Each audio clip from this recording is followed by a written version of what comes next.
कहते हैं कि समय कभी किसी के लिए नहीं रुकता, लेकिन भारत में एक ऐसी नगरी है जहां पहुंचकर समय भी जैसे ठहर जाता है, जहां काल भी जिसके सामने अपना सिर झुका देता है। वो नगरी है उज्जैन, महाकाल की नगरी।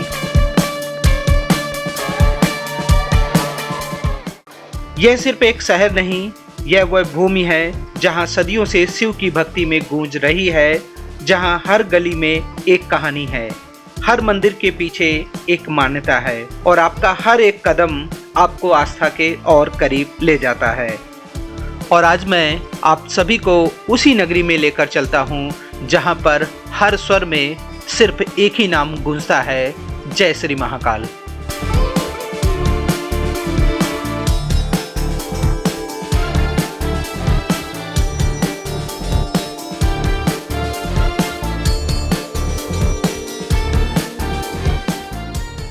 एक ऐसी यात्रा जो जीवन में कभी नहीं भूली जा सकती, और वही यात्रा है उज्जैन की यात्रा, जिसकी शुरुआत हरिद्वार से होती है। एक लंबा ट्रेन सफ़र करके हम उज्जैन पहुंचेंगे और ये यात्रा सिर्फ एक यात्रा नहीं, बल्कि उज्जैन को महसूस करने की अनुभूति है। इस यात्रा में हम सिर्फ महाकाल के दर्शन नहीं, बल्कि श्री काल भैरव के दर्शन भी करेंगे, श्री मंगलनाथ मंदिर में भी दर्शन करेंगे, हरसिद्धि माता के मंदिर की भी कहानी आपको बताएंगे। तो कुल मिलाकर कह सकते हैं ये उज्जैन यात्रा की संपूर्ण दर्शन वीडियो है, जिसमें हम कंप्लीट उज्जैन को अच्छे से जानेंगे और हर एक पल को जिएंगे, ताकि जब भी हम कभी उज्जैन जाएं तो आसानी से, सरलता से अपनी यात्रा को पूरा कर सकें। तो हमारे साथ जुड़ जाएं। इस यात्रा में हम सभी मिलकर इस यात्रा को करेंगे और हरिद्वार से पहले पहुंचेंगे उज्जैन। उज्जैन के बाद पूरे जितने भी उज्जैन के धार्मिक स्थल हैं, मंदिर हैं, जो घाट हैं, सभी जगह के दर्शन कराएंगे। तो वीडियो को पूरा देखना, स्किप मत करना। और अगर आप ऐसे ही लगातार हमारे साथ अलग अलग जगह की यात्रा करना चाहते हैं तो आप चैनल को सब्सक्राइब जरूर करें। जय श्री महाकाल। आइए आज की वीडियो शुरू करते हैं।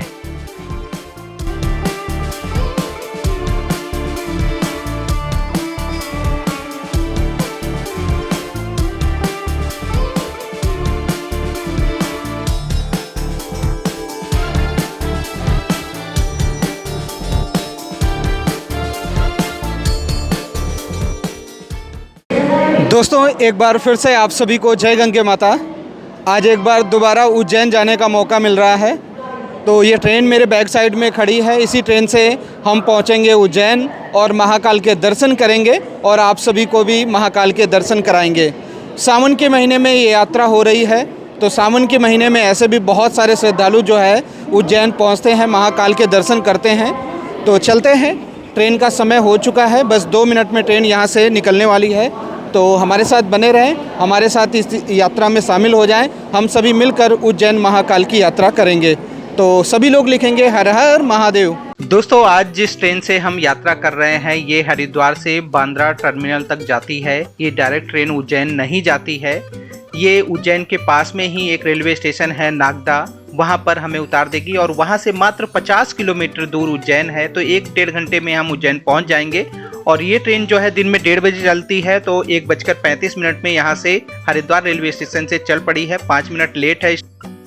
2 ट्रेनें जाती हैं, एक सुबह ट्रेन भी जाती है जो डायरेक्ट उज्जैन तक जाती है। वो लगभग 7:45 सुबह के समय जाती है। वो डायरेक्ट आपको उज्जैन तक जाएगी। बट उस ट्रेन में मुझे रिजर्वेशन नहीं मिल पाया था, इस वजह से मुझे इस ट्रेन से जाना पड़ रहा है। तो ये ट्रेन हालांकि थोड़ा सा फास्ट भी है।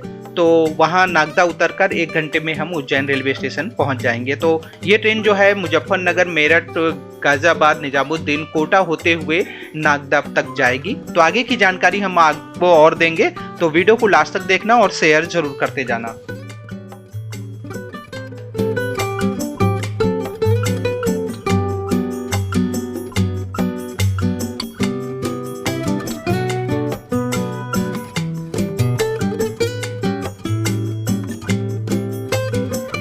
हरिद्वार से चलते चलते अब मैं पहुंच चुका हूं गाजियाबाद रेलवे स्टेशन। ये गाजियाबाद रेलवे स्टेशन है और इसके बाद जब ट्रेन यहां से आगे बढ़ेगी तो पहुंचेगी निजामुद्दीन, और निजामुद्दीन में लगभग 15 से 20 मिनट का स्टॉपेज है।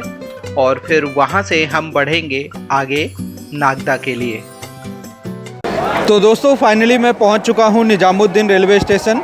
लगभग 30 मिनट ट्रेन जो है लेट है। यहां से हम बढ़ेंगे फरीदाबाद के लिए। 7:07 हो चुके हैं। 15 मिनट का यहां पर स्टॉपेज है, उसके बाद आगे बढ़ेंगे हम यहां से।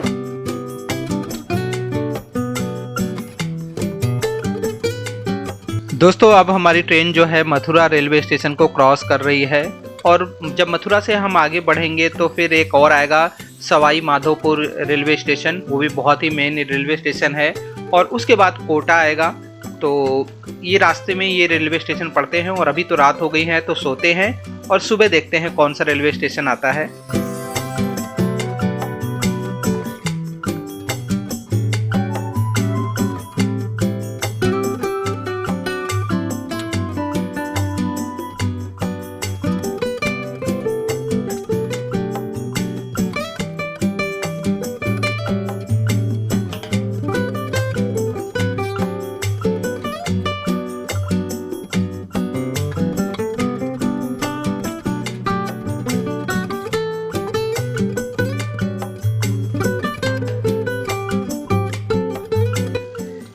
ये जो सामने रेलवे स्टेशन आप सभी देख रहे हैं यही है नागदा रेलवे स्टेशन, जहां पर हमें उतरना है।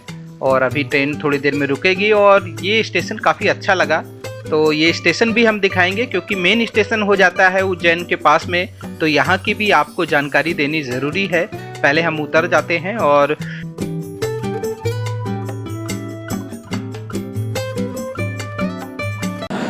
तो फाइनली मैं नागदा रेलवे स्टेशन पहुंच चुका हूं। ट्रेन जो है 7:55 राइट टाइम है और लगभग 10 मिनट पहले यहाँ पहुँच चुकी है। और इसके पीछे ही एक ट्रेन आ रही है जो यहाँ से उज्जैन के लिए जाएगी। तो टिकट लेते हैं और उस ट्रेन में बैठते हैं और 1 घंटे में फिर हम उज्जैन पहुँच जाएंगे।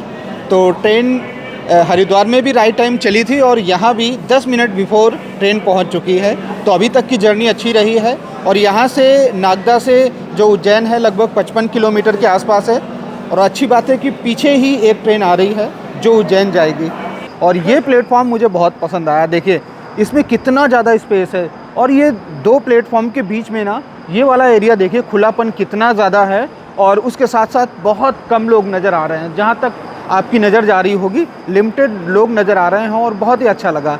ऐसे रेलवे स्टेशन बहुत कम देखने को मिलते हैं। छोटे छोटे रेलवे स्टेशन में भी काफ़ी ज़्यादा भीड़ होती है और ये तो काफ़ी ज़्यादा बड़ा भी है और खाली है।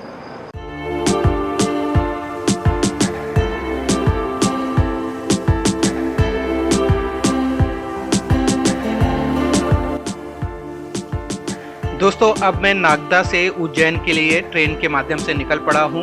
लगभग 1 घंटे लगता है, कोई कोई ट्रेन जो है वो 50 मिनट ही लेती है। आपको बताना चाहेंगे हरिद्वार से जिस ट्रेन से हम नागदा तक पहुँचे हैं, जब ये ट्रेन राइट टाइम पहुँचती है ना तो उसके बाद भी आपको नागदा से उज्जैन के लिए कई ट्रेन मिल जाती हैं। तो ये भी बहुत अच्छी बात है कि कोई टाइमिंग सही है। तो अब हम आगे चलते हैं और जल्दी से पहुँचते हैं उज्जैन।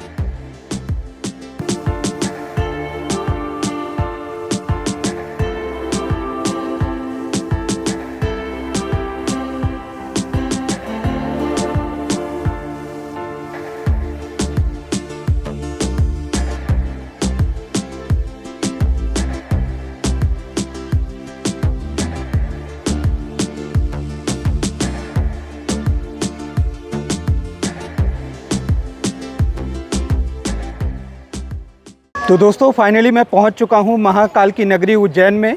मेरे बैक साइड में देख सकते हैं ये उज्जैन रेलवे स्टेशन है। और यहाँ से जो महाकाल जी का मंदिर है वो लगभग 1.5 से 2 किलोमीटर के आसपास है। तो चलते हैं, पहले होटल में चेक इन करेंगे और उसके बाद आप सभी को महाकाल की नगरी उज्जैन पूरा घुमाएंगे।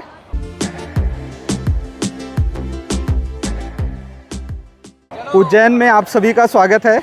यहाँ से चलेंगे, सबसे पहले होटल में चेक इन करेंगे और उसके बाद आपको महाकाल के मंदिर में ले चलेंगे। काल भैरव के भी दर्शन कराएंगे। बहुत सारे फेमस मंदिर है उज्जैन में। बारी बारी से सभी मंदिरों को आपको देखने को मिलेगा और पूरी जानकारी भी मिलेगी। तो आइए पहले उज्जैन का जो रेलवे स्टेशन है वहाँ के कुछ नज़ारे दिखाते हैं।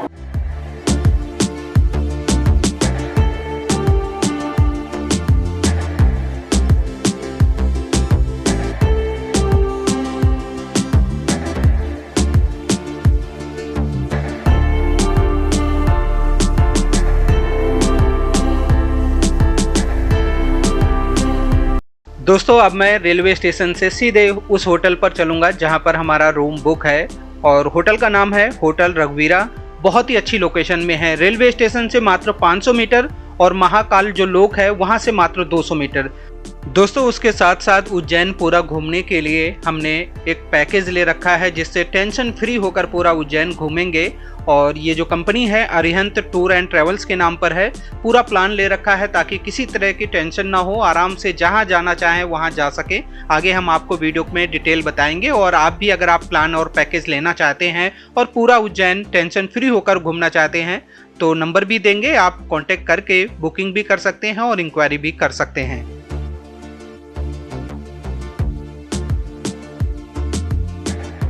फाइनली मैं पहुंच चुका हूं होटल रघुवीरा में, और होटल रघुवीरा के रूम आप देख सकते हैं, काफ़ी अच्छे रूम हैं। आप 2 लोग हों, आप 3 लोग हों, 4 लोग हों, या आपकी फैमिली में 6 लोग हों, हर तरह के रूम यहां पर मिल जाते हैं। और सबसे अच्छी बात है यहाँ की लोकेशन, जो कि मैं बार बार इसीलिए रिपीट कर रहा हूँ कि रेलवे स्टेशन भी पास है और उसके साथ साथ महाकाल लोक भी पास है। तो रेलवे स्टेशन भी जाना है, अगर आप पैदल चलना चाहते हैं तो जा सकते हैं, और उसके साथ साथ अगर मंदिर तक जाना है तो भी आप आसानी से पैदल जा सकते हैं।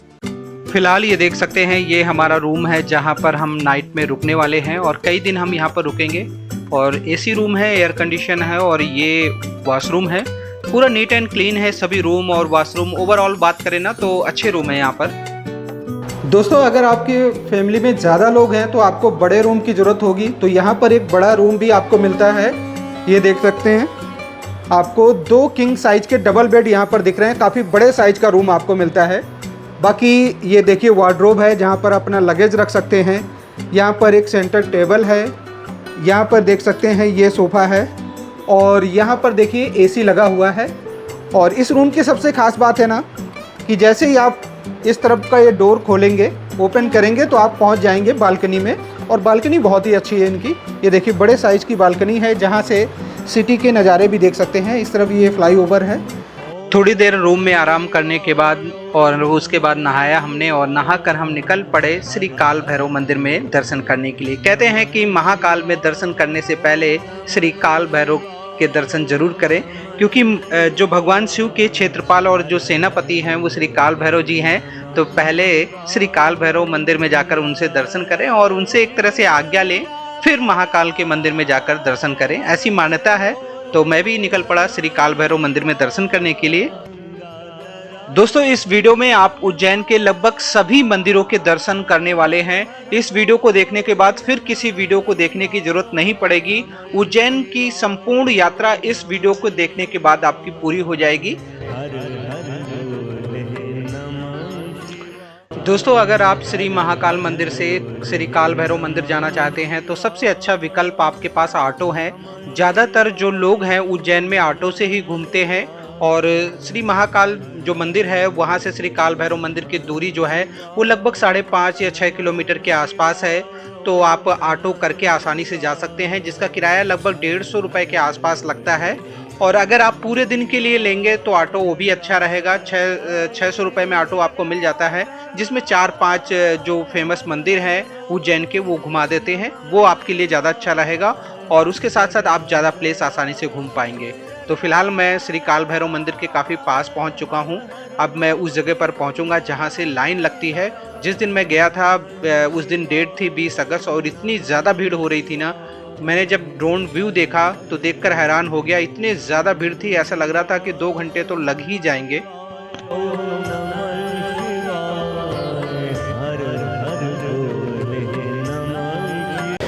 दोस्तों फाइनली मैं काल भैरव मंदिर के पास में पहुंच चुका हूं, और यहां से लाइन आप देख रहे होंगे, मेरे सामने बैरिकेड लगे हुए हैं और यहां से लाइन शुरू हो जाती है। आज भी बहुत ज़्यादा भीड़ है। जो जानकारी मिल पाई है उसके अनुसार लगभग 1.5 से 2 घंटे लग सकते हैं काल भैरव मंदिर में दर्शन करने के लिए। तो आप सभी को ले चलते हैं और काल भैरव के दर्शन कराएंगे, और सभी लोग हर हर महादेव और जय श्री काल भैरव जरूर लिखें।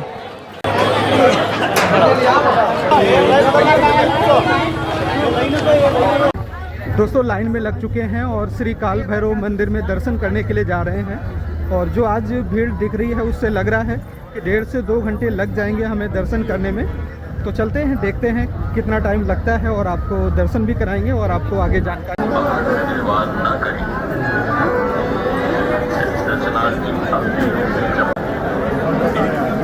जब मैं लाइन में लगा था उस समय जो टाइम हो रहा था 1:45 हो रहे थे, और आप खुद देख सकते हैं। और जब आपको ड्रोन व्यू दिखाएंगे तब आपको पता लगेगा कि यहाँ पर लाइनें कितनी हैं। देखिए, एक तो दोनों तरफ जो ये डिवाइडर लगे हुए हैं, बैरिकेड लगे हुए हैं, इनकी हाइट काफ़ी ज़्यादा है, तो सामने वाली लाइन सही से उसकी जो वीडियो है प्रॉपर नहीं बन पा रही थी और ऐसा देखने में लग नहीं रहा था। लेकिन जब हम ड्रोन व्यू दिखाएंगे तब आपको पता लगेगा। कम से कम ये 20 लाइनें होंगी और काफ़ी लंबी लंबी लाइनें थी और इतनी ज़्यादा भीड़ लग रही थी ना। और सबसे मेन है यहाँ पर ना कि जगह ऐसी है कि इसमें 3-3 लोग जब एक साथ खड़े हो जाते हैं ना, और खुली हुई ये जगह है, और जब धूप निकलती है तो हालत ख़राब हो जाती है। और देखिए कैसे लोग रुमाल जो है अपने सर पे डाल रहे हैं, और यहाँ पर देखिए महिलाएं, बुजुर्ग लोग जो भी हैं, सब लोगों ने अपने सर पे साड़ियाँ डाल रखी हैं क्योंकि धूप इतनी तेज़ हो रही थी। और अभी हम आपको ड्रोन व्यू दिखाएंगे, फिर आप काउंट करना कि कितनी ज़्यादा लाइनें थी। और ये तो 20 तारीख की 20 अगस्त की वीडियो है, और अगर आप लोगों ने अगर मंडे वाले दिन की वीडियो देख ले फिर तो आप हैरान हो जाएंगे। उस दिन तो 3-3 4-4 घंटे लगे थे लोगों को दर्शन करने में। तो अभी हम आपको ड्रोन व्यू दिखाते हैं और ड्रोन व्यू आप देखना, और फिर आप देखना कितने ज़्यादा लोग नज़र आ रहे थे। ये देखिए कितनी लाइनें हैं, आप खुद काउंट करें। और इन्हीं लाइनों में आपको घंटों घूमना पड़ता है। सबसे ज़्यादा मुश्किल तब हो जाता है जब तेज़ धूप निकल आती है। देखिए ये वाले नज़ारे देखें, ये जो छोटे छोटे लोग दिख रहे हैं ये श्रद्धालु हैं। और यहाँ पर श्री काल भैरव मंदिर का इतिहास लिखा हुआ है, आप पढ़ सकते हैं। श्री काल भैरव मंदिर एक यहाँ पर शिप्रा नदी के बिल्कुल एक पहाड़ी टापू पर ये मंदिर कभी स्थित है। धीरे धीरे करके ये मंदिर जो है अब काफ़ी अच्छा बन चुका है। तो यहाँ पर इतिहास लिखा हुआ है। और ये देखिए ये है, लगभग हमें 2 घंटे लग गए थे इस गेट तक पहुँचने में। श्री काल भैरव मंदिर आपके सामने है और अंदर हम प्रवेश करेंगे यहाँ से। और उसके बाद जब मंदिर के जैसे जैसे करीब पहुंचते हैं ना, उस समय और भी ज़्यादा मुश्किल हो जाता है क्योंकि लाइन एक ही हो जाती है और लाइन की चौड़ाई ज़्यादा होने की वजह से यहाँ पर 6-6, 7-7 लोग जो है एक साथ खड़े रहते हैं।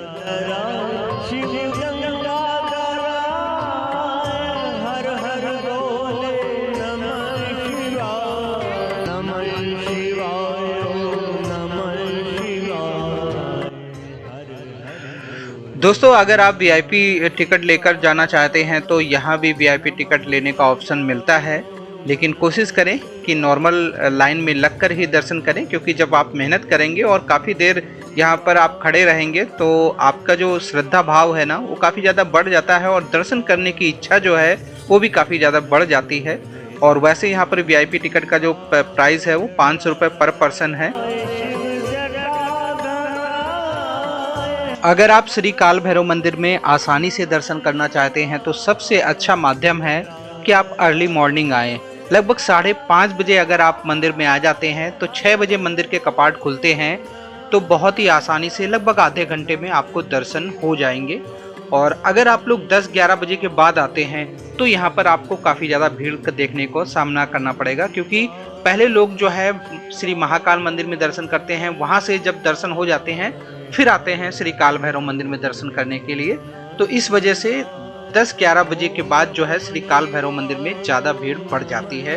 तो ये ध्यान रखें, या तो आप अर्ली मॉर्निंग आकर दर्शन कर लें तो आधे घंटे में, कई बार तो ऐसा भी हो सकता है कि आप 15-20 मिनट 25 मिनट में ही दर्शन आपको पूरे हो जाएं।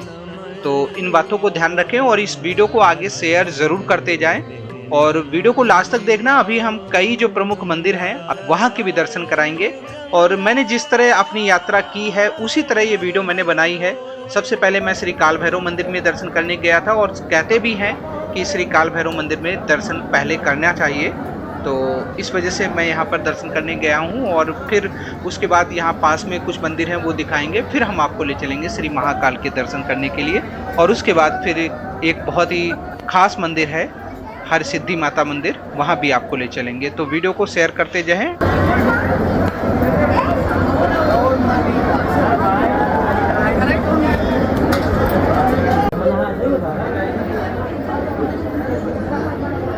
श्री काल भैरव मंदिर में दर्शन करने के बाद जब मैं बाहर निकला तो लगभग हमें 2.5 घंटे हो गए थे यहाँ पर पूरे टोटली, जब से लाइन में लगा और दर्शन करके बाहर आया था।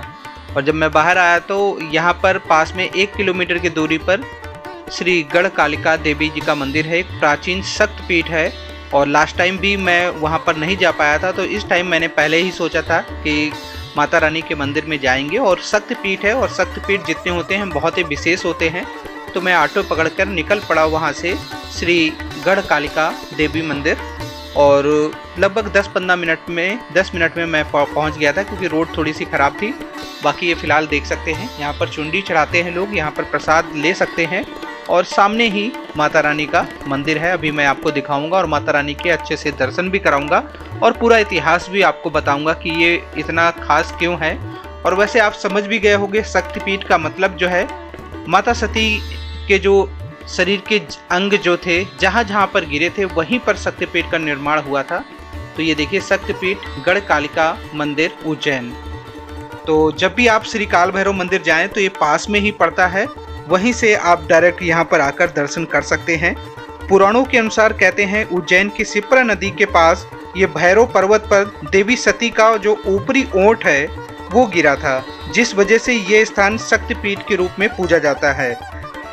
दोस्तों मान्यता है कि जो महाकवि कालिदास जी थे उनको भी यहीं पर ज्ञान की प्राप्ति हुई थी।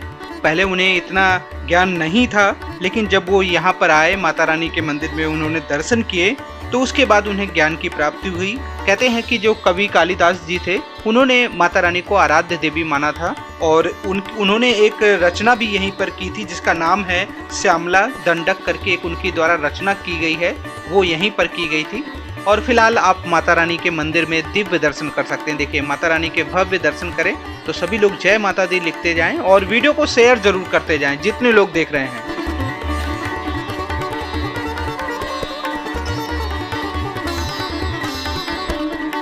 ये पूरा मंदिर है और काफ़ी अच्छा है मंदिर। यहाँ पर आपको ज़्यादा टाइम नहीं लगने वाला है। जब आप यहाँ पर आएंगे तो 10 मिनट में दर्शन आपको आराम से हो जाएंगे। आप यहाँ पर फोटोग्राफी भी कर सकते हैं, क्योंकि यहाँ पर ऐसा कुछ नहीं है, ज़्यादा भीड़ ना होने की वजह से लोग फोटोग्राफी वीडियोग्राफी कर लेते हैं।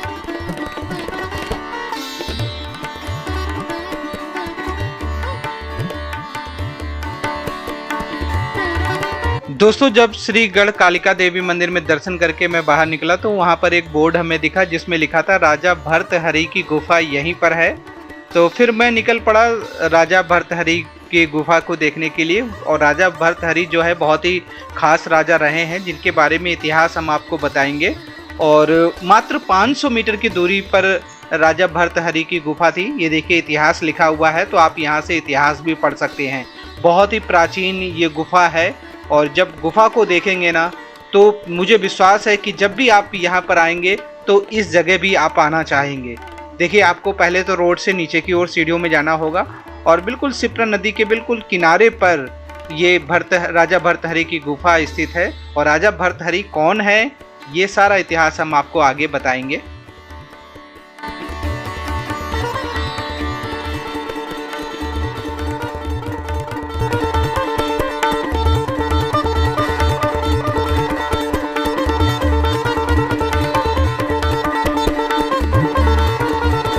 जैसे ही थोड़ा सा नीचे पहुंचा तो यहाँ पर निःशुल्क जूता चप्पल स्टैंड मिल गया था। तो यहाँ पर आप अपने शूज चप्पल रख सकते हैं और यहीं से गुफा में एंट्री होती है। ये देखिए गुफा प्रवेश द्वार है ये। जैसे जैसे आप आगे बढ़ते जाएंगे तो प्रमुख गुफा के काफ़ी पास पहुँचेंगे। और ये सब तो नॉर्मल है, अभी मेन गुफा आनी बाकी है और जिसमें टेम्परेचर जो है काफ़ी ज़्यादा गर्म रहता है।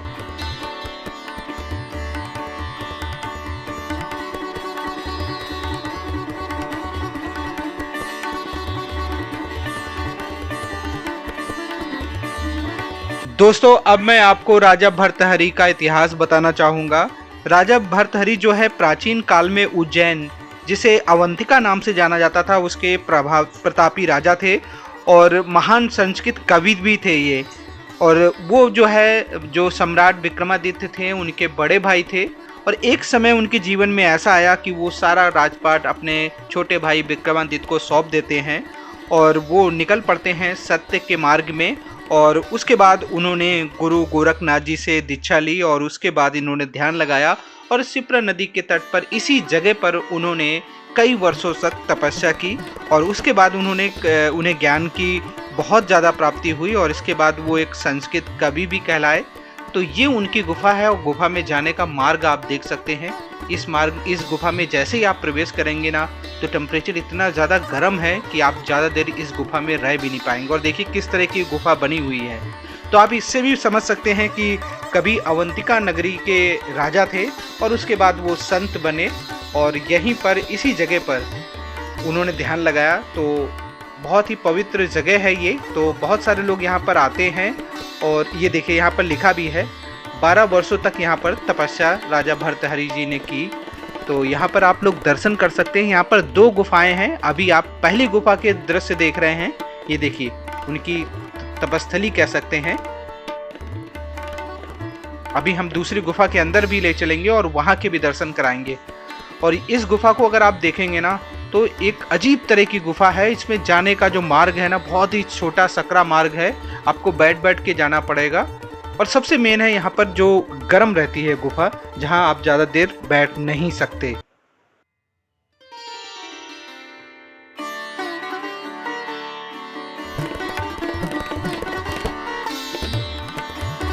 दोस्तों, अगर आप भी उज्जैन यात्रा का पूरा पैकेज लेना चाहते हैं तो वीडियो में एक नंबर दिया है, आप उस नंबर पे कॉल करके पैकेज ले सकते हैं और पूरा उज्जैन 2-3 दिन में आप घूम सकते हैं। उसके साथ साथ अगर आप ओमकारेश्वर मंदिर जाना चाहें और श्री बगलामुखी मंदिर भी जाना चाहें, नलखेड़ा में जो पड़ता है, तो आसानी से पूरा आपको पैकेज मिल जाएगा। आपको जो भी कस्टमाइज़ करना है, जैसा भी प्लान लेना है, आप नंबर में कॉल करके इंक्वायरी करके पैकेज ले सकते हैं।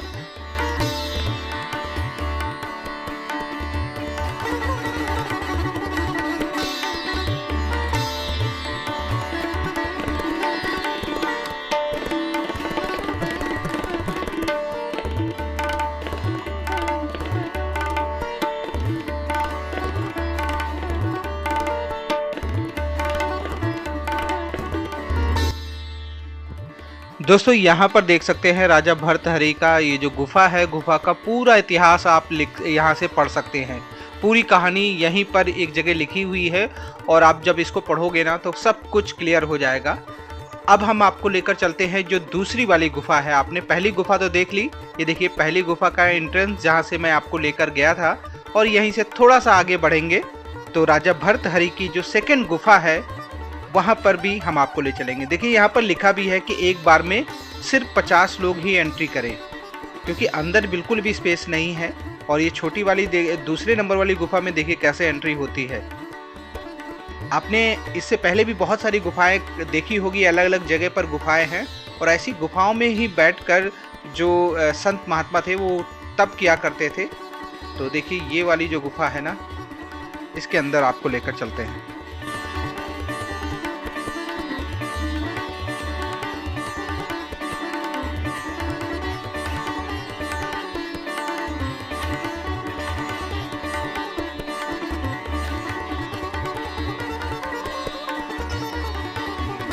दूसरी गुफा में जब मैं पहुंचा ना, तो यहाँ पर तो और भी सकरा रास्ता था और यहाँ पर तो आगे जाने की हिम्मत नहीं पड़ रही थी। और मैं बताना चाहूँगा, ये गुफा में जब अंदर पहुँचे ना मेन पॉइंट में, तो वहाँ पर एक शिवलिंग प्राचीन देखने को मिला। तो ये दिव्य और भव्य शिवलिंग के दर्शन कर सकते हैं, जहाँ पर बैठकर राजा भर्तृहरि जी ने तप किया था, तपस्या की थी। 12 वर्षों तक इसी गुफा में वो रहे और तप किया। तो फिलहाल ये दृश्य देख सकते हैं। और यहाँ पर तो इतनी कम जगह थी कि 2-3 लोग ही अंदर जा सकते थे। जब तक लोग निकलते उसके बाद ही आप अंदर जा सकते हैं। अब गुफा के बाहर एक मंदिर का निर्माण जो कि कुछ वर्षों पहले हुआ है, तो यहाँ पर एक मंदिर अच्छा सा बन चुका है। तो ये मंदिर में भी आप जाकर दर्शन कर सकते हैं। तो इस तरह राजा भर्तृहरि की गुफा में भी आपने दर्शन किया। अब मैं यहाँ से आपको लेकर चलता हूँ। पास में एक और मंदिर है, ऋणमुक्तेश्वर मंदिर। कहते हैं अगर आप पे किसी तरह का कोई कर्ज है तो महादेव के मंदिर में पहुंचिए और उनसे प्रार्थना करें। कुछ दान करना पड़ता है और उसके बाद कर्ज से मुक्ति आप प्राप्त कर सकते हैं। तो अभी हम ऋणमुक्तेश्वर मंदिर की ओर आपको लेकर चलेंगे और दर्शन कराएंगे। जैसा कि मैंने आपको बताया भी था कि इस वीडियो में आप जो उज्जैन है, उज्जैन के जो खास प्लेस हैं उनके दर्शन हम अच्छे से आपको कराएंगे। तो इसी वजह से ये वीडियो थोड़ी बड़ी हो रही है, लेकिन उम्मीद करेंगे कि आपको पसंद आ रही होगी। और जब भी आप उज्जैन की यात्रा करेंगे तो इन सभी प्राचीन स्थलों पर आप पहुंचेंगे और दर्शन करेंगे। दोस्तों अब मैं पहुंच चुका हूं उज्जैन के ऋण मुक्तेश्वर मंदिर में। बहुत ही प्राचीन ये मंदिर है और कहते हैं यहाँ पर अगर आप पे कोई कर्ज है तो यहाँ पर दान चढ़ाते हैं और भोलेनाथ से प्रार्थना करते हैं तो जो भी कर्ज है उससे मुक्ति मिलती है। तो फिलहाल मेरे बैक साइड में देख सकते हैं एक वट वृक्ष भी जो है बहुत ही प्राचीन है। तो यहाँ के दर्शन कराते हैं, चारों ओर के दृश्य दिखाएंगे और यहाँ के बारे में आपको पूरी जानकारी देंगे। ये देख सकते हैं ऋण मुक्तेश्वर मंदिर का पूरा परिसर है, जहाँ पर ये बहुत ही प्राचीन वट वृक्ष आपको देखने को मिल रहा होगा। ये जो वट वृक्ष है सैकड़ों वर्ष प्राचीन बताया गया है। और अभी हम आपको वो दिखाएंगे जो यहाँ पर दान किया जाता है। यहाँ पर दाल होती है जो लोग चढ़ाते हैं और दान करते हैं। और यहाँ पर इतिहास भी लिखा हुआ है, अगर आप पढ़ना चाहें तो पढ़ सकते हैं। श्री ऋण मुक्तेश्वर महादेव मंदिर, यहाँ पर पूरा इतिहास ये लिखा हुआ है, तो आप इसको पढ़ सकते हैं। और अब मैं उस तरफ लेकर चलता हूँ जहाँ पर लोग दान के लिए जो दाल है वो खरीदते हैं। एक पोटली में दाल बांध कर, देखिए ये महिला जो है वो लेकर आ रही हैं। और ये 250 रुपये की आई थिंक दाल मिलती है। और इसमें दाल के साथ साथ और भी कुछ सामान होता है, तो आपको हम और उस तरफ लेकर चलते हैं। ये देखिए कितना प्राचीन वट वृक्ष है। और वट वृक्ष के पास में ही यहाँ पर देखिए एक दुकान है जहाँ से लगातार लोग जो है दान के लिए ये पोटली ले रहे हैं, जिसमें दाल होती है और बाकी कुछ सामान और भी होता है। और जब मैंने पूछा तो इसका प्राइस जो है 250 रुपीज़ होता है। फिर ये लेकर आपको मंदिर में जाना होता है। वहाँ पर पंडित जी जो हैं पूजा कराते हैं और ये दान चढ़वाते हैं। और ये मंदिर भी शिप्रा नदी के बिल्कुल किनारे पर स्थित है। अब मैं आपको मंदिर के अंदर लेकर चलता हूं और ऋण मुक्तेश्वर महादेव के दर्शन कराता हूं। देखिए यहाँ पर ज़्यादा भीड़ यहाँ भी नहीं होती है, आपको लगभग 10-15 मिनट में आराम से दर्शन हो जाते हैं। और अगर आप यहाँ पर पूजा कराएंगे, दान अगर करेंगे तो उसमें पूजन में हो सकता है 10-15 मिनट लग जाए। ये देखिए प्राचीन शिवलिंग है और आप सभी दर्शन करें और सभी लोग हर हर महादेव लिखते रहें। अभी तक जो भी आपने वीडियो में देखा है सभी प्राचीन स्थल रहे हैं उज्जैन के। और उसके साथ साथ ये एक दिन का अभी तक प्लान देख रहे हैं।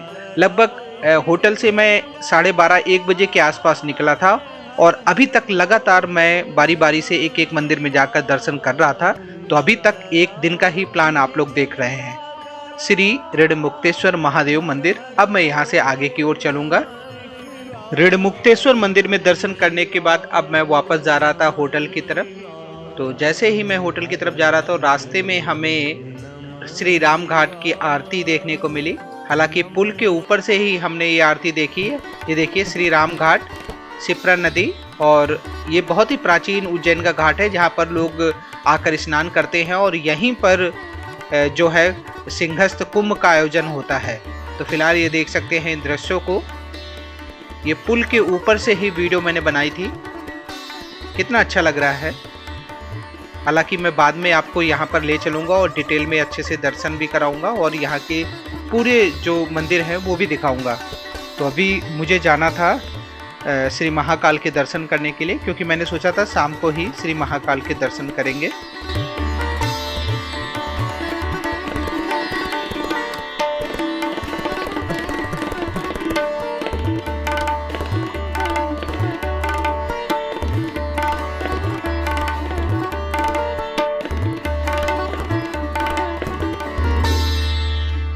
जैसे ही फ्लाईओवर से जा रहा था तो हमें अपना होटल नज़र आया, होटल रघुवीरा। तो अब हम होटल में आ चुके हैं और थोड़ी देर आराम करेंगे, फ्रेश होंगे और उसके बाद हम यहाँ से चलेंगे श्री महाकाल मंदिर में दर्शन करने के लिए। और अभी जो समय हो रहा था लगभग 7:30 बज रहे थे। तो श्री महाकाल मंदिर में ऐसे भी 10 बजे तक आसानी से दर्शन हो जाते हैं। तो मैंने सोचा शाम को जाएंगे तो शायद भीड़ कम देखने को मिले, क्योंकि दिन में बहुत ज़्यादा भीड़ हो रही थी। तो अभी हम अपने रूम में चलते हैं और फ्रेश होकर फिर हम निकलते हैं श्री महाकाल मंदिर में दर्शन करने के लिए।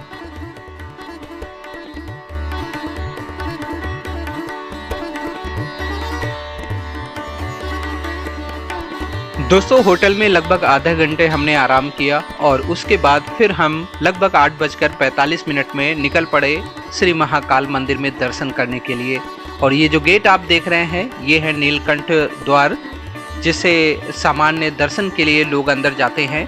अगर आप वीआईपी जो शीघ्र दर्शन का टोकन लेते हैं तो गेट नंबर 1 और गेट नंबर 4 है, जहां से सिर्फ वही लोग जाएंगे जिनके पास शीघ्र दर्शन की टिकट होगी। बाकी जो नॉर्मल श्रद्धालु जो एंट्री करते हैं वो इसी गेट से जा सकते हैं, जो नीलकंठ द्वार है या नंदी द्वार है। बाकी कई वैसे गेट हैं, तो कई गेट ऐसे हैं जो अलग अलग उसके लिए रखे गए हैं। कुछ ऐसे गेट हैं जहां से सिर्फ वीआईपी लोगों की एंट्री होती है। तो फिलहाल मैं नीलकंठ द्वार से एंट्री कर चुका हूं और ये महाकाल कॉरिडोर के दृश्य आप लोग देख रहे हैं।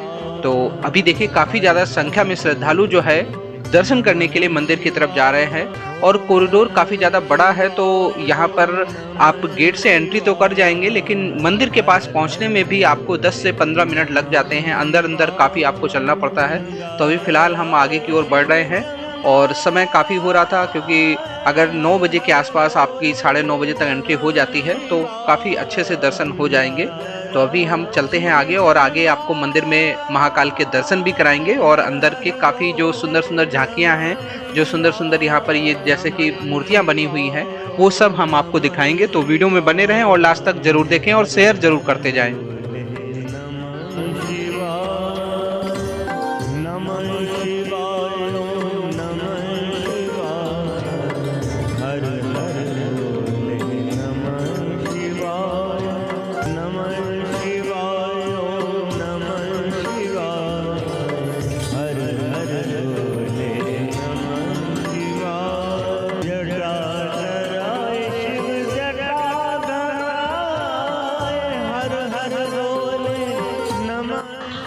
अब मैं उस लाइन में लग चुका हूँ जिस लाइन से होते हुए मंदिर में हम प्रवेश करेंगे। ये देखिए इस तरफ ये सुंदर सुंदर मूर्तियाँ भी देख सकते हैं। और ये जो लाइन है ये दर्शन के लिए लगी है। अंदर ही अंदर आपको काफ़ी चलना होगा और उससे पहले आपको अपने शूज़ जो शूज़ चप्पल हैं ये सारे पहले जमा करने होंगे। मोबाइल आपको जमा करना होगा। तो अभी आगे आपको वो भी देखने को मिलेगा। आगे रास्ते में कई जगह पर स्टैंड बने हैं, अगर आपने पहले नहीं जमा किया है तो रास्ते में भी कई जगह ऑप्शन आपको मिलता है, वहाँ पर जमा कर सकते हैं। दोस्तों देखिए मैं अब अंदर आ चुका हूँ और जब अंदर आया तो यहाँ पर मैक्सिमम लाइनें हमें खाली नज़र आ रही थी।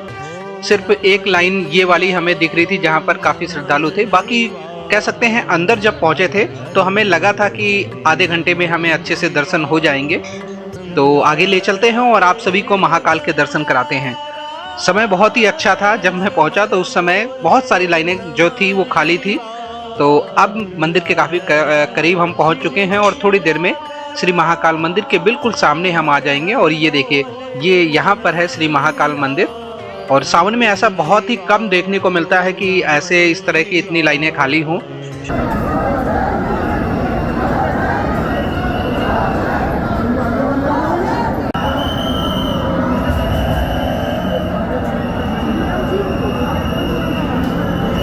और ये जो ऊपर से नीचे लोग आ रहे हैं ये है वीआईपी लाइन।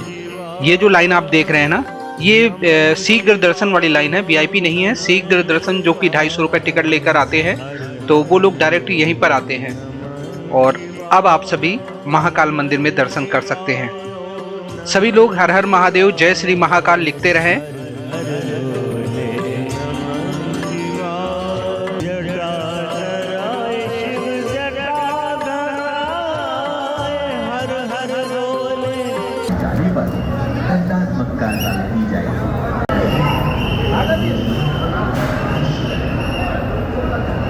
दोस्तों महाकाल के दर्शन करने के बाद अब हम लोग बाहर आ चुके हैं। जैसे ही दर्शन हो रहे थे वैसे ही आप सभी को बाहर निकाल दिया जा रहा था। जो एक जगह है, एक मंदिर जो अंदर पड़ते हैं, अंदर के बहुत सारे कह सकते हैं जो मंदिर हैं वहाँ पर जाना मना था। जैसे ये वाला मंदिर है, इस मंदिर के पास में लोग जाते हैं, फोटोग्राफी वीडियोग्राफी करते हैं, तो उस तरफ जाने ही नहीं दिया जा रहा था। सिर्फ आपको महाकाल मंदिर में दर्शन करा दिया जा रहा था और सीधे आपको बाहर निकाल दिया जा रहा था। और अगर इन मंदिरों में जाना है तो उन्हीं लोगों को जाने के दिया जा रहा था जिनके पास शीघ्र दर्शन वाला पास था। तो ये अंतर था। नॉर्मल व्यक्ति को तो बस महाकाल के दर्शन हो रहे थे और तुरंत बाहर आ जा रहा था। और ये तो बहुत ही खास मंदिर है। यहाँ पर अक्सर लोग जाते हैं और थोड़ी देर बैठते हैं, ध्यान लगाते हैं, लेकिन इस एरिया में जाने का मौका नहीं मिल रहा था। और फिलहाल ये दूर से ली गई वीडियो है जो आप देख सकते हैं। फिलहाल दर्शन करें और सभी लोग जय श्री महाकाल लिखते रहें।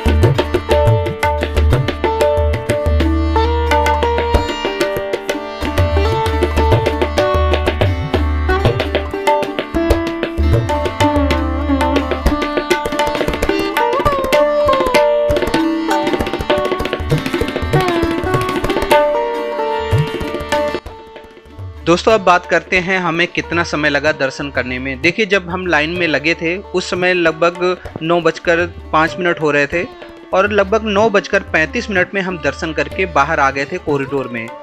तो आधे घंटे में हमें बहुत अच्छे से दर्शन हो गए थे।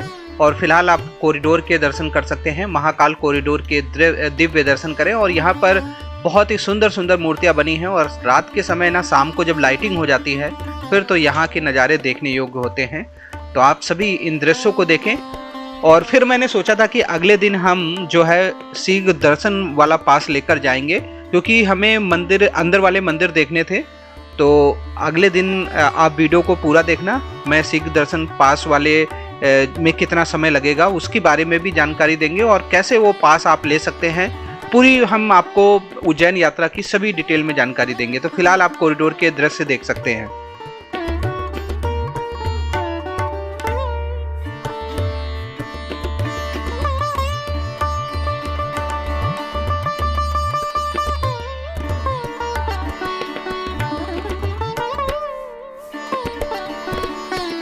रात के लगभग 10 बज रहे हैं और महाकाल जो कॉरिडोर है ना, रात में जो देखने का मज़ा है और जो आनंद आता है, इतने प्यारे प्यारे सुंदर सुंदर नज़ारे देखने को मिलते हैं और ऐसा लगता है समय रुक जाए और पूरा जो कॉरिडोर है अच्छे से घूम ले। फिलहाल देखिए चारों ओर के नज़ारे। ये नीलकंठ द्वार है जहाँ से हम बाहर निकलेंगे अभी। दोस्तों अब बात करते हैं, अगर आप भस्म आरती देखना चाहते हैं तो देखिए भस्म आरती अगर देखना है तो या तो आप ऑनलाइन टिकट पहले ही बुक कर लें और या तो फिर आपको 2 बजे से ही आकर भस्म आरती के लिए गेट में लाइन लगानी होगी। कुछ लोगों को ऐसे भी मौका मिल जाता है जो 2 बजे 3 बजे आते हैं और कुछ सीटें होती हैं, कुछ उतने ही लोगों को एंट्री मिलती है। तो ये बात आप बिल्कुल ध्यान रखें और ऑनलाइन कराते हैं फिर तो बहुत ही अच्छा रहेगा। अब मैं चलता हूँ बाहर की ओर और आपको नेक्स्ट डे जो दूसरे मंदिर है वहाँ के भी यात्रा कराएंगे, वहाँ के भी दर्शन कराएंगे, क्योंकि आज का दिन तो हमारा बहुत ही ज़्यादा बिजी था। आपने देखा ये सब कुछ जो अभी तक आपने वीडियो में देखा है शुरू से लेकर अभी तक, ये एक दिन की बात है। लगभग हम होटल में 12 बजे के आसपास, 11:30-12 बजे पहुँचे थे। उसके बाद हम 1:30 बजे, हमने 1-1:30 बजे के आसपास हम निकले थे और जब से रात 10-10:30 बजे तक हम मंदिरों में ही दर्शन करते रहे। तो अब चलकर आराम करेंगे और नेक्स्ट डे आपको जो उज्जैन के कुछ मंदिर रह गए हैं जिनमें हरसिद्धि माता जी का मंदिर है और भी बहुत मंदिर हैं, राम घाट है, वहाँ भी मैं गया था, तो वो सब कुछ हम आपको दिखाएंगे। तो वीडियो में बने रहें, उम्मीद करेंगे वीडियो आपको अच्छी लग रही होगी। और मैंने पूरी उज्जैन यात्रा को एक ही वीडियो में इसलिए दिखाया है ताकि आप समझ सकें और आपको ये भी पता लगेगा कि उज्जैन घूमने के लिए कितने दिनों की जरूरत पड़ेगी।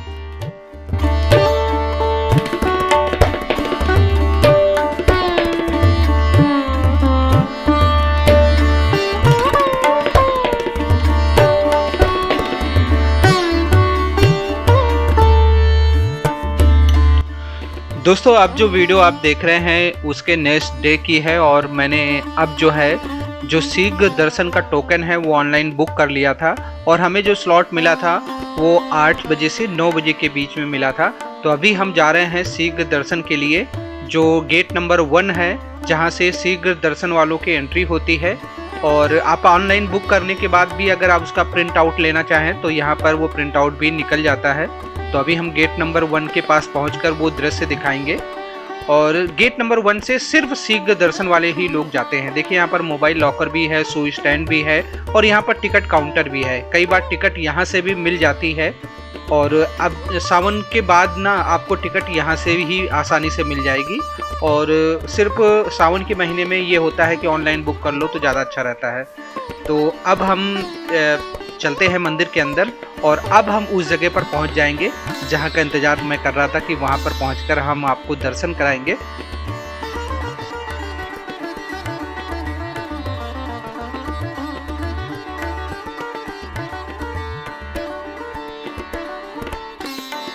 दोस्तों एक बार फिर से हमें श्री महाकाल के दर्शन हो गए और इस बार शीघ्र दर्शन पास लेने के बाद भी हमें लगभग 30 से 40 मिनट लग गए दर्शन करने में। तो ऐसा भी कई बार होता है कि साधारण जो लाइन होती है उसमें आपको जल्दी दर्शन हो जाते हैं और जो शीघ्र दर्शन लाइन होती है कई बार उसमें इतनी ज़्यादा लोग हो जाते हैं कि उसमें थोड़ा टाइम लग जाता है। तो अब हम उस मंदिर के सामने पहुंच चुके हैं और जैसा कि मैंने बताया था कि जो शीघ्र दर्शन वाली लाइन वाले जो लोग हैं वही इस मंदिर के पास पहुंचते हैं। ये जो सामने मंदिर है यहाँ पर अगर आपने शीघ्र दर्शन वाली लाइन टोकन ले रखा है तभी आप महाकाल के दर्शन करने के बाद इस जगह पर आ पाएंगे और अगर नॉर्मल टिकट है आपके पास तो श्री महाकाल में मंदिर में दर्शन करने के बाद आप सीधे बाहर चले जाएंगे। फिलहाल ये सावन के महीने का नियम था, हो सकता है सावन समाप्त होने के बाद फिर से सभी को आने को मिलने लगे। और फिलहाल यहाँ पर आप देख सकते हैं दर्शन करने के बाद यहाँ पर आसानी से लोग मोबाइल यूज कर रहे थे और इससे पहले भी जब हम आए थे तो इस जगह पर मोबाइल यूज कर सकते हैं। दोस्तों आप सभी को जय श्री महाकाल। दर्शन करके अब मैं बाहर आ चुका हूँ और यहाँ पर आपको कुछ मंदिर हैं जो खास मंदिर हैं महाकाल मंदिर परिसर में, वो हम आपको दिखाएंगे। और देखिए बहुत सारे श्रद्धालु दर्शन करके इस समय बाहर आ रहे हैं और पिछले लगभग कह सकते हैं सावन के महीने बहुत ज़्यादा श्रद्धालुओं की भीड़ यहाँ पर देखने को मिली है।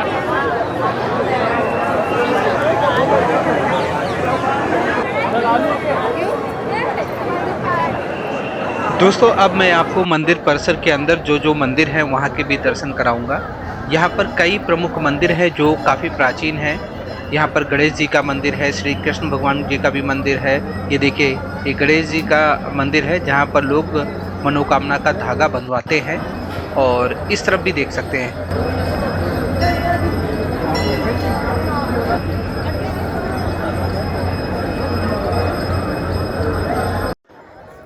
सच बताएं तो अंदर के जो मंदिर है ना वो भी बहुत सुंदर मंदिर है और कई तो बहुत ही ज़्यादा प्राचीन मंदिर हैं। कुछ मंदिरों के बारे में कहा जाता है कि जब से महाकाल जी का ये मंदिर है तब के मंदिर हैं। तो कुछ प्राचीन मंदिरों में भी दर्शन कराएंगे लेकिन उससे पहले यहाँ के दृश्य देख सकते हैं और इसी वजह से हर एक श्रद्धालु श्री महाकाल मंदिर में दर्शन करने के बाद इस जगह पर आना चाहता है। लेकिन नॉर्मल लोगों को जो नॉर्मल साधारण आ रहे थे दर्शन करने के लिए उन्हें यहाँ पर नहीं आने दिया जा रहा था। तो सावन के बाद वो समाप्त हो जाएगा और सभी लोग आसानी से इस जगह पर आकर दर्शन कर पाएंगे। तो फिलहाल ये दर्शन करते जाएं और सभी लोग जय श्री महाकाल लिखते जाएं। और यहाँ पर देखिए श्री बृहद कालेश्वर मंदिर है और कहते हैं ये भी बहुत ही ज़्यादा प्राचीन है। तो अंदर आपको लेकर चलते हैं। तो यहाँ पर एक बड़ा सा शिवलिंग है जहाँ के दिव्य दर्शन करने के लिए लोग आते हैं। देखिए ये है श्री बृहद कालेश्वर मंदिर। और अब हम आपको बाहर की ओर लेकर चलते हैं और श्री मंगलनाथ मंदिर पे भी ले चलेंगे जो कि उज्जैन का सबसे प्राचीन मंदिरों में से एक है। और कहते हैं कि मंगल ग्रह का अगर कहीं मंदिर है तो वो है श्री मंगलनाथ मंदिर। और मंगलनाथ मंदिर के पास में ही श्री अंगारेश्वर महादेव मंदिर भी है। कहते हैं उस जगह पर मंगल ग्रह का जन्म हुआ था। तो दो मंदिर और दिखाएंगे और तीसरा जो मंदिर है हरसिद्धि माता मंदिर। तो वीडियो बड़ी जरूर है लेकिन मैंने आपको जैसा बताया था कि एक ही वीडियो में जितने भी उज्जैन के खास मंदिर हैं सब कुछ आपको दिखाएंगे। तो स्किप मत करें और लास्ट तक देखें। और जितने भी मंदिर मैंने इस वीडियो में दिखाए हैं उनको आप नोट कर सकते हैं और जब भी उज्जैन की यात्रा करें तो आप उन सभी मंदिरों में जाकर दर्शन कर सकते हैं।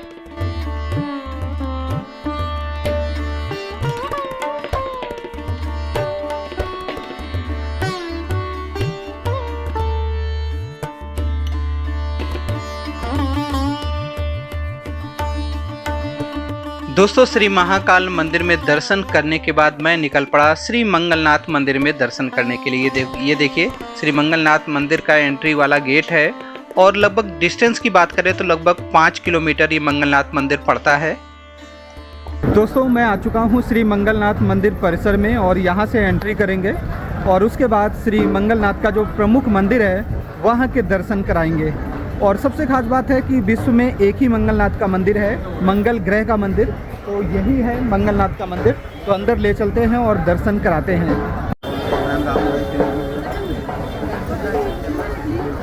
हाथ पूजा करना है क्या? अब मैं उस जगह पर पहुंच चुका हूं जहां पर विशेष प्रकार के पूजन होते हैं। यहाँ पर मंगल ग्रह की शांति के लिए, सुख शांति के लिए और उसके साथ साथ मांगलिक दोष के लिए यहाँ पर विशेष प्रकार की पूजा होती है और इसीलिए ये मंगलनाथ मंदिर है बहुत खास माना जाता है। यहाँ पर जिस तरह पूजन की सामग्री लगती है और जिस तरह यहाँ पर पूजन होता है, तो ये एक विशेष प्रकार का मंदिर है जहाँ पर मांगलिक दोष हो या मंगल ग्रह के सुख शांति के लिए यहाँ पर आराम से पूजन कर सकते हैं। और उसके बाद ऊपरी फ्लोर में मंगलनाथ जी का मंदिर है, तो यहाँ भी कई बार भीड़ हो जाती है, तो आधा एक घंटे लग जाता है। तो जब हम यहाँ पहुँचे थे तब भी काफ़ी बड़ी लाइन थी।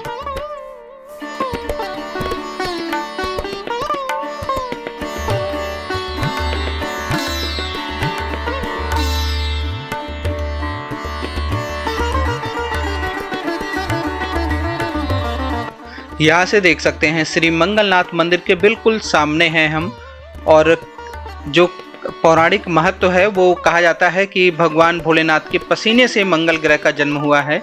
और यहाँ पर देखिए शिवलिंग है और यही है श्री मंगलनाथ मंदिर। तो आप सभी दर्शन करें। श्री मंगलनाथ मंदिर के बैक साइड में आप देख सकते हैं ये शिप्रा नदी के दिव्य दर्शन आप लोग कर सकते हैं। और यहीं पर 1 किलोमीटर की दूरी पर श्री अंगारेश्वर महादेव मंदिर है। कहते हैं कि मंगल ग्रह का जन्म जो हुआ है वो वहीं पर हुआ है, तो जो उनका जन्म स्थान है श्री अंगारेश्वर महादेव मंदिर, वहाँ भी ले चलेंगे। लेकिन उससे पहले शिप्रा नदी के दिव्य दर्शन देख सकते हैं। और यहाँ पर बोट देखिए, स्पेशल तरह की बोट आपने देखी होगी। और ये मंदिर परिसर है श्री मंगलनाथ मंदिर का। इस जगह पर अगर आप बैठेंगे ना, बहुत ठंडी ठंडी हवाएं चलती हैं। कितनी भी गर्मी हो ना, इस जगह पर जब आप बैठेंगे, हमने 2 बार ट्राई किया और काफ़ी अच्छा लगता है, रिलैक्स हो जाता है। क्योंकि पीछे की तरफ शिप्रा मैया है, वहाँ से जो हवा चलती है तो काफ़ी ठंडक आती है यहाँ पर। अब हम चलते हैं नीचे की तरफ। एक बार फिर से देख सकते हैं जो यहाँ पर विशेष प्रकार के पूजन होते हैं।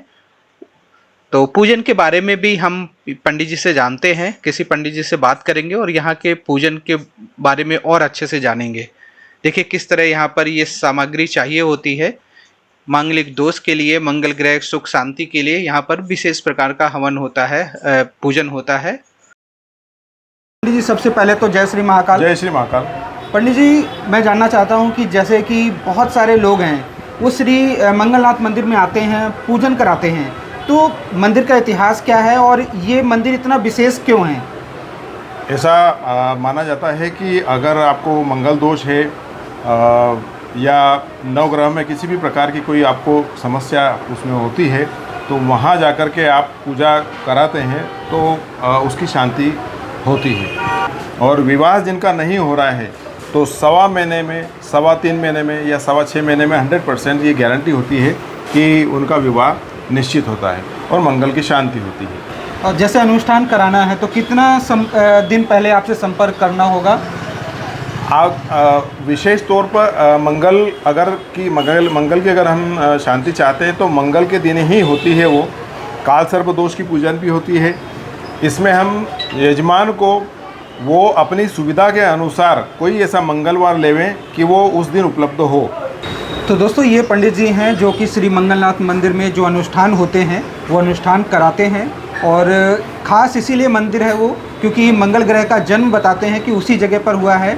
2 मंदिर हैं, श्री मंगलनाथ मंदिर और श्री अंगारेश्वर महादेव मंदिर। तो ये 2 प्रमुख उज्जैन के मंदिर हैं जहाँ पर कहते हैं कि अगर मंगल ग्रह किसी का ख़राब हो या किसी ग्रह शांति के लिए अगर आप कोई अनुष्ठान कराना है तो कह सकते हैं कि पूरे भारत में एक ऐसी इकलौती जगह है जहाँ पर आकर आप अनुष्ठान कराएं और उस अनुष्ठान से जो आपकी लाइफ है, जो आपका जीवन है, वो काफ़ी उसमें चेंजेस होंगे और जो भी रुकावटें हैं वो दूर हो जाती हैं। तो पंडित जी बहुत बहुत प्रणाम आपको। बिल्कुल, धन्यवाद आपको। दोस्तों श्री मंगलनाथ मंदिर में दर्शन करने के बाद अब मैं निकल पड़ा हूँ श्री अंगारेश्वर मंदिर के लिए, जो कि लगभग 1 किलोमीटर की दूरी पर है। दोस्तों श्री मंगलनाथ मंदिर में हमने दर्शन कर लिया है और अब हम पहुँचे हैं श्री अंगारेश्वर मंदिर। और ये है देखिए अंगारेश्वर महादेव मंदिर। और ये जो है स्थान है ना, ये श्री मंगल ग्रह का जन्म स्थान बोला जाता है। तो आपको लेकर चलते हैं श्री अंगारेश्वर मंदिर में दर्शन कराते हैं।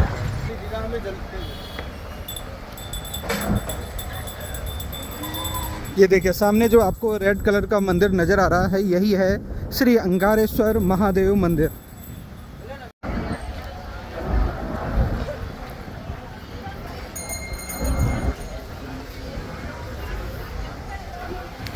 यहाँ पर प्रसाद की बहुत सारी दुकानें हैं, आप जहाँ से भी प्रसाद लेना चाहें ले सकते हैं। और ये देखिए श्री अंगारेश्वर महादेव मंदिर, मंगल ग्रह का जन्म स्थान। यहाँ पर मंगल ग्रह की पूजा भी होती है। कोई भी दोष है आपकी कुंडली में तो यहाँ से निवारण के लिए कई तरह की पूजाएं होती हैं। ये देखिए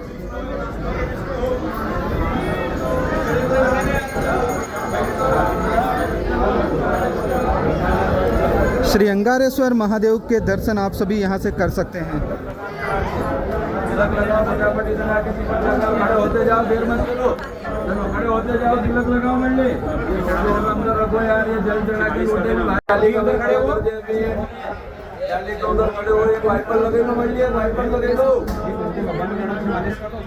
श्री अंगारेश्वर महादेव मंदिर में दर्शन आप सभी कर सकते हैं। आगे बढ़िए, आगे बढ़िए, चलिए आगे बढ़िए, आगे बढ़िए। आप जैसे ही श्री अंगारेश्वर मंदिर में दर्शन करके बैक साइड में जाएंगे तो यहाँ पर सिपरा नदी है, यहाँ पर भी घाट है, तो यहाँ भी कुछ देर आप अगर बैठना चाहें तो बैठ सकते हैं।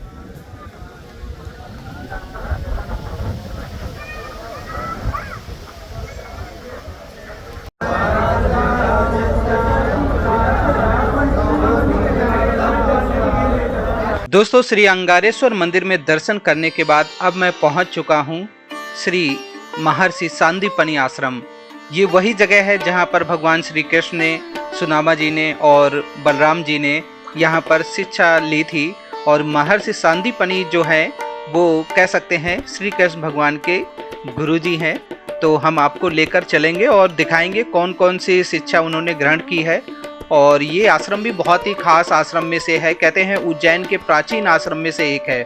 और सबसे खास इसलिए हो जाता है क्योंकि जहाँ पर भगवान श्री कृष्ण ने पढ़ाई की हो, शिक्षा ग्रहण की हो, तो वो जगह देखनी तो बनती है। और ख़ास तौर पर बच्चों के लिए, जो छोटे बच्चे हैं जो पढ़ाई करते हैं, उनके लिए इस आश्रम में आना काफ़ी शुभ माना जाता है। और यहाँ पर जगह जगह पर लिखा भी है।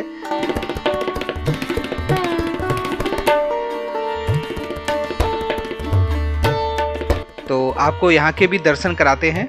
और यहाँ पर कौन कौन सी शिक्षा उन्होंने ग्रहण की है, 14 शिक्षाएं उन्होंने ग्रहण की थी और सभी शिक्षाओं को बहुत ही अच्छे से डिटेल में यहाँ पर लिखा हुआ है।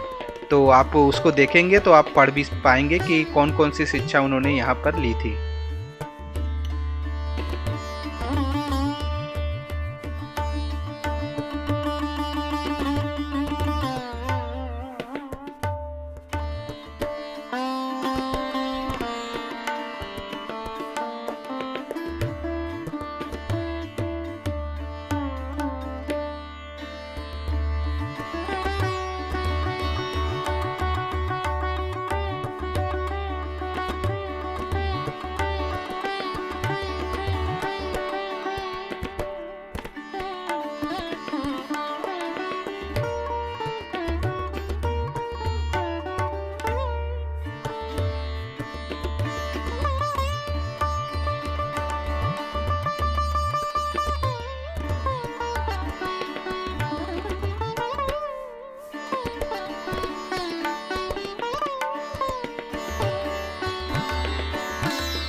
दोस्तों, इस समय मैं हूं उज्जैन के सबसे खास मंदिर के सामने, श्री 24 खंबा मंदिर है।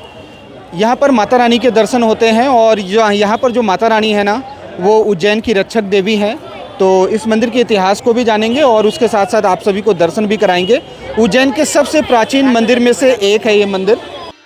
देखिए, आपके सामने जो मंदिर है श्री 24 खंबा माता मंदिर, यहाँ पर 2 माता के मंदिर है और हम आपको दोनों मंदिरों में ले जाकर दर्शन कराएंगे।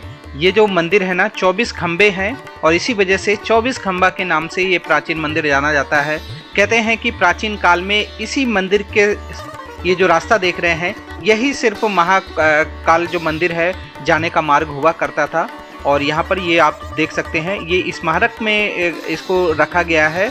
और उज्जैन की रक्षक देवी हैं, इसमें महामाया और महालाया 2 देवी हैं और दोनों देवियों की ये मंदिर है। देखिए राइट साइड में और लेफ्ट साइड में प्राचीन द्वार है।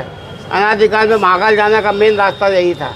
यहीं से महाकाल वन चालू होता था। इसके पीछे पूरा जंगल था, बस्ती नहीं थी। इसके आसपास कोट खींचे हुए थे।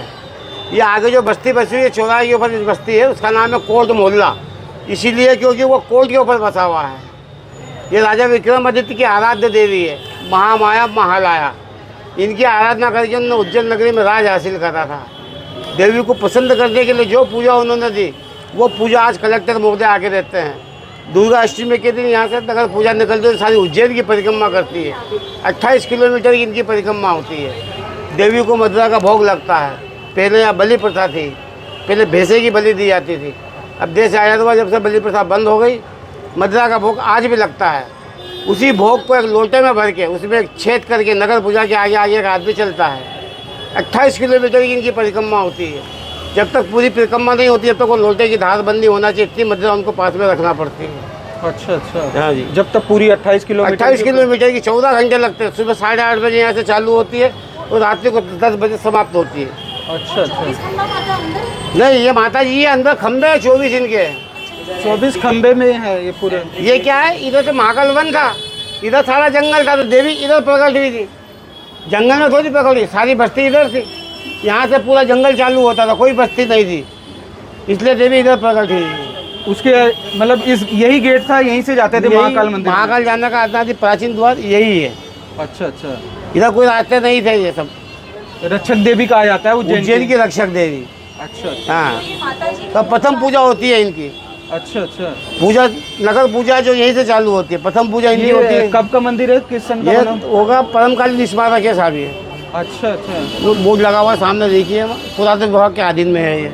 अच्छा। हाँ, इसको कुछ भी नया नहीं कर सकते। हाँ, ये हमने यही बनाया था, इसमें हमको बड़ी तकलीफ हुई थी। पहले खुले में थी देवी। अच्छा। हाँ, ये लकड़ी के खंभे तो 4, उसके ऊपर ऐसे चद्दर डला हुआ था। तो दोस्तों 24 खंबा मंदिर में आपने सभी ने दर्शन किए और ऐसे प्राचीन मंदिरों को मैंने इस वीडियो में ऐड किया है जो उज्जैन के इतिहास में बहुत ज़्यादा मान्यता रखते हैं। तो 2 देवियों के यहाँ पर दर्शन होते हैं और ये पैदल ही आप यहाँ पर आ सकते हैं। लगभग 400-500 मीटर महाकाल जी का जो मंदिर है वहाँ से है, तो यहाँ पर आकर दर्शन करें।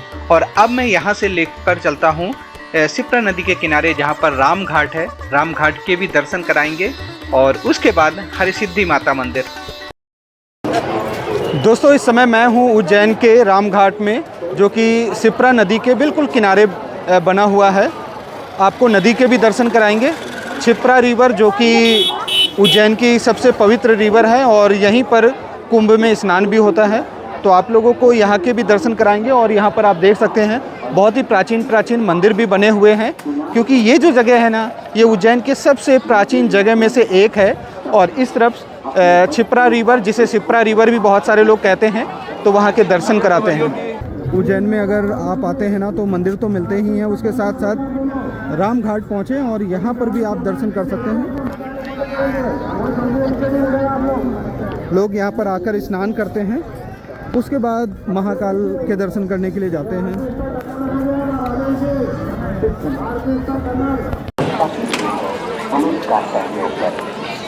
यहाँ पर देख सकते हैं अति प्राचीन श्री धर्मराज चित्रगुप्त मंदिर राम घाट। ऐसे बहुत सारे यहाँ पर प्राचीन मंदिर हैं। ये देख सकते हैं श्री पिशाचेश्वर महादेव मंदिर है। देखिए यहाँ पर सिप्रा नदी के आप दर्शन कर सकते हैं। आने वाले दिनों में जब सिंहस्थ कुंभ लगेगा तो उज्जैन में इसी जगह पर, इसी नदी पर ये जो घाट बने हुए हैं, यहीं पर स्नान होता है। आप सभी इन दृश्यों को देख सकते हैं और सभी लोग देखिए छिप्रा नदी के व्यू देख सकते हैं। इस समय मैं हूँ उज्जैन में, श्री राम घाट आपके सामने है। छिप्रा नदी के दिव्य और भव्य दर्शन आप लोग कर सकते हैं। जैसे हरिद्वार में गंगा मैया के दर्शन करते हैं, उसी तरह उज्जैन की ये पवित्र नदी है जहाँ पर श्रद्धालु आते हैं, स्नान करते हैं और उसके बाद महाकाल, श्री महाकाल के दर्शन करने के लिए जाते हैं। इस तरफ के व्यू देख सकते हैं। ये प्राचीन सारे मंदिर हैं जो कि घाट पर बने हुए हैं। दोस्तों इस समय देख सकते हैं जो छिप्रा नदी उज्जैन में है, यहाँ पर ये स्टीमर चलते हैं। ये क्रूज़ है, 40 रुपये इसका चार्जेस है। 40 रुपये देकर आप इस क्रूज़ में बैठकर छिप्रा नदी में सैर कर सकते हैं और यहाँ पर टिकट मिलती है। ये श्री राम घाट है और यहाँ पर देखिए टिकट मिलती है। और अगर आप भी छिप्रा नदी में के आसपास हैं, यहाँ पर स्नान करने के बाद बोटिंग करना चाहते हैं तो फ़िलहाल ये देख सकते हैं क्रूज़ यहाँ से जा रहा है। क्रूज़ में बैठकर लोग आगे की तरफ जाते हैं और सैर करते हैं। ये देखिए, ये देखिए सुंदर नज़ारे आप देख सकते हैं उज्जैन से।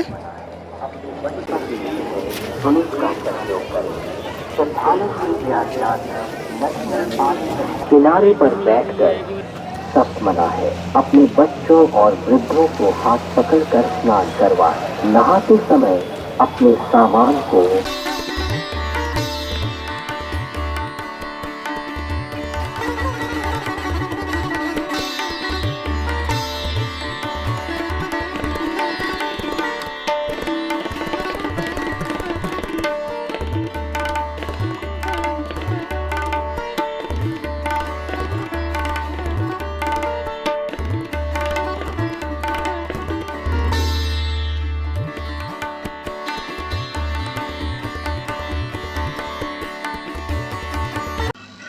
दोस्तों श्री राम घाट के पास में ही विश्व का सबसे बड़ा पारद शिवलिंग भी है, पारदेश्वर शिवलिंग।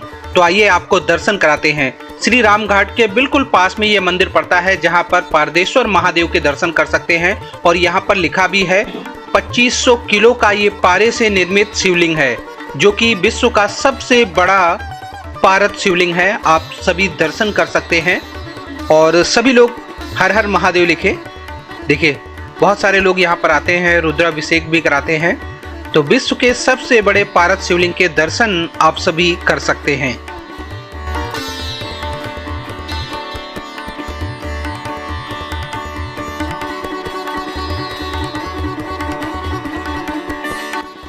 अब मैं आपको राम घाट का ड्रोन शॉट दिखाऊंगा, जिसमें पूरा राम घाट और पूरा छिप्रा मैया के दर्शन आप सभी अच्छे से कर सकते हैं। देखिए कितनी सुंदर जगह है और बहुत अच्छा लग रहा था। ये वाले नज़ारे आप देखें। और जो महाकाल जी का मंदिर है वहाँ से ये जो राम घाट है लगभग 500-600 मीटर की दूरी पर है। आप यहाँ पर पैदल चलते हुए भी आ सकते हैं।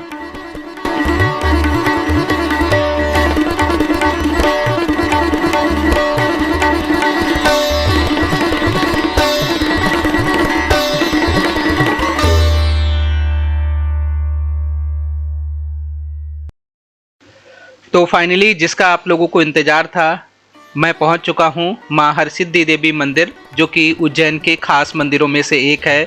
जब श्रद्धालु उज्जैन की यात्रा करते हैं तो उनके मन में 3-4 मंदिर होते हैं, जिसमें से एक ये मंदिर है। पहले महाकाल में दर्शन करते हैं, श्री काल भैरव मंदिर में दर्शन करते हैं और उसके बाद पहुंच जाते हैं माता हरसिद्धि देवी मंदिर। और ये मंदिर बहुत ही खास है, शक्तिपीठ है। मान्यता है कि यहाँ पर माता सती की कोहनी गिरी थी और इसी वजह से ये जो मंदिर है शक्तिपीठ में से एक है। और मंदिर की जो सबसे बड़ी पहचान है, इसमें 2 विशाल दीप स्तंभ हैं, जहाँ पर विशेष अवसर पर या नवरात्रि के समय या जब शाम को जब माता रानी की आरती होती है तो बहुत सारे सैकड़ों दिए जलाए जाते हैं। जब दीपक एक साथ प्रज्वलित होते हैं तो मंदिर का जो पूरा परिसर है ना, अद्भुत रोशनी में खिल जाता है। बहुत ही अद्भुत नज़ारे देखने को मिलते हैं। और जो माता रानी हैं वो सिद्धि और शक्ति प्रदान करने वाली देवी माना जाता है। इसलिए उज्जैन आने वाले श्रद्धालु महाकाल के दर्शन करने के साथ साथ हरसिद्धि माता मंदिर में जरूर जाकर दर्शन करते हैं। तो आप सभी देख सकते हैं, मैं आरती के वो दृश्य भी दिखाऊंगा। यहाँ की जो आरती एक बार किसी ने देख ली तो वो बार बार यहाँ पर आकर माता रानी के मंदिर की आरती देखना चाहेगा।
तो दोस्तों इस तरह उज्जैन यात्रा की ये वीडियो जो है अब समाप्त होती है। उम्मीद करेंगे आपने अच्छे से दर्शन किए होंगे और पूरा जो उज्जैन है वो आपने घूम लिया होगा, दर्शन भी अच्छे से हो गए होंगे। हो सकता है कोई एक मंदिर रह भी गया हो, तो नेक्स्ट टाइम उसको भी कवर करने की कोशिश करेंगे। लेकिन मैं जितने मंदिरों में गया था सभी के दर्शन आपको मैंने कराए हैं।